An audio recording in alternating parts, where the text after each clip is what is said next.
Telugu Desam party రోజు రోజుకు Telugu Desam party వ్యవస్థాపక అధ్యక్షులైన స్వర్గీయ నందమూరి తారక రామారావు గారి ఆశయాలకు ఆదర్శాలకు దూరమైపోతా ఉంది. దానికి అనేక ఉదాహరణలు ఉన్నాయి. ఎన్టీ రామారావు గారు పార్టీని ఎందుకు స్థాపించారు? తెలుగు వారి ఆత్మగౌరవ పరిరక్షణ కోసం, తెలుగు భాష కోసం, తెలుగు జాతి కోసం ఆయన రాజకీయ పార్టీ పెట్టారు. ఆ పార్టీ పేరు కూడా తెలుగుదేశం అని పెట్టాడు. దాన్ని బట్టే తెలుస్తూ ఉంది తెలుగు భాషకు, తెలుగు జాతికి ఆయన ఎంత ప్రాముఖ్యత ఇచ్చింది.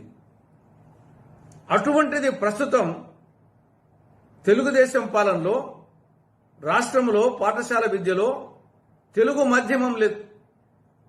ఇది చాలా విడ్డూరం. పొరుగు రాష్ట్రాలైన కర్ణాటక, ఒరిస్సా, తమిళనాడులో